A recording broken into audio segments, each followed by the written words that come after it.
Hey guys, got the doors open today. Got it airing out in here good. 76 degrees outside, 74 in here. Humidity's dropped to 48 inside. It's 41 outside. So looking pretty good. Drying up. Just a little quick update. I'm working on this channel. And you can see I've got it all fitted in here. Got my weld holes set up. You can see that channel brand new all the way across. So hadn't figured out if I want to tack weld this. I'm thinking about doing 3-inch structural adhesive, and why that is because this panel comes all the way out to here, so there's a lot of bonding area there,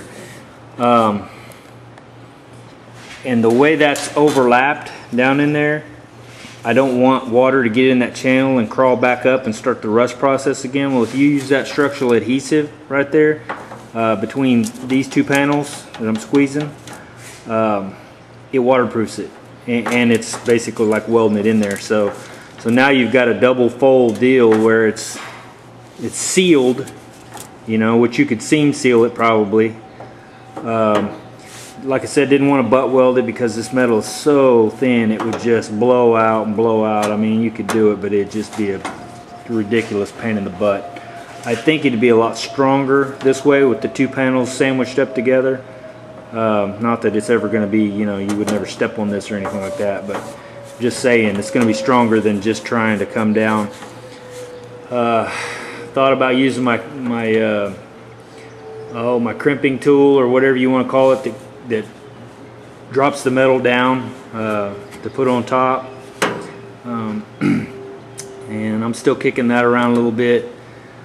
The only issue I'm thinking about now is I'll run that structural adhesive. Like I said, I can run it all up through here. I'll run it to where it squeezes out, you know, and then clean it up in here.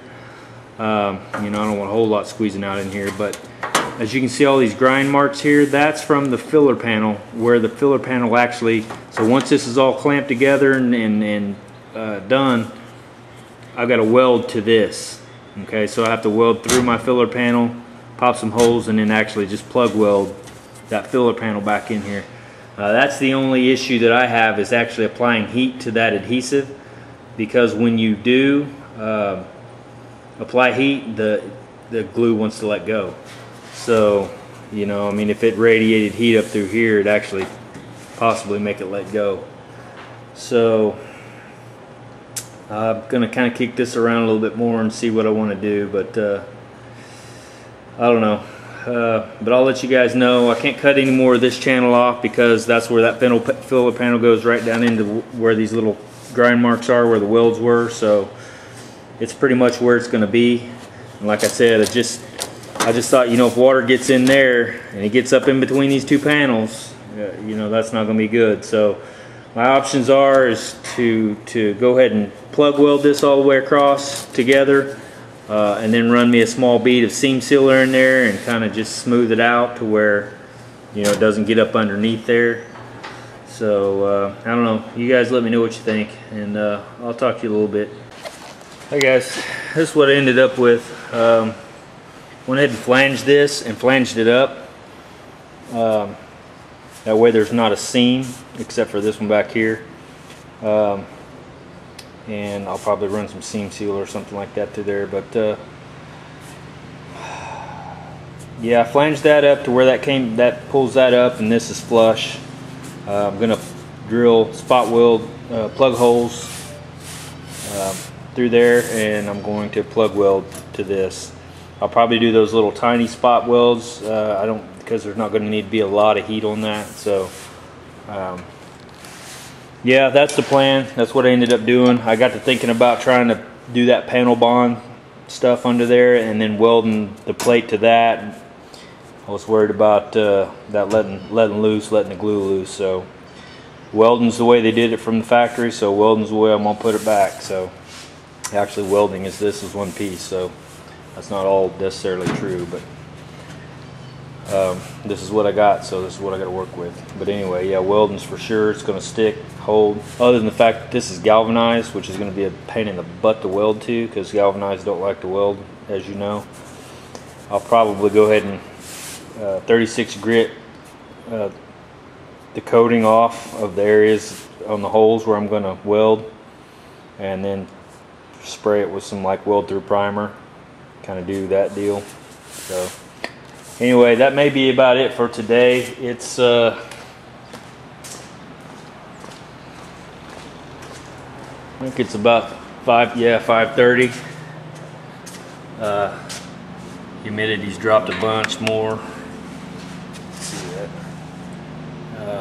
34%, 40 in here, so I'm pretty good with that. It looks like, you know, it's going to be one of those deals where, you know, when it's 75% humidity in, I'm not going to be able to paint. I'll just have to wait till it dries up and everything, or prime or anything like that. But yeah, we're doing pretty good today. Like I said, I opened the doors and everything, so not too bad. All right, well, like I said, that may be it for today. My wife has went out of town for some kind of meeting with her work, and so it's going to be me and the little girl today, actually the whole weekend. So depending on my daughter coming over and watching my little girl, I'm not sure how much I'll get done on this, but anyway, you know, one step closer. I went ahead and measured this out from that channel to this channel, 51 inches, 50 and a half, and then it just got smaller as it went around, and that way I had something to go off of to put the new one in. And you guys saw that mocked up and everything. So yeah, this may not be the best way to do it, but it's I think it's gonna work. I'm sure there's 100 ways to do it, but I've not done this channel before, and so I'm just kind of winging it here, trying to, you know, make it work best I can. So all right, well, you guys have a good one. Have a good weekend, and I'll talk to you next time. See ya.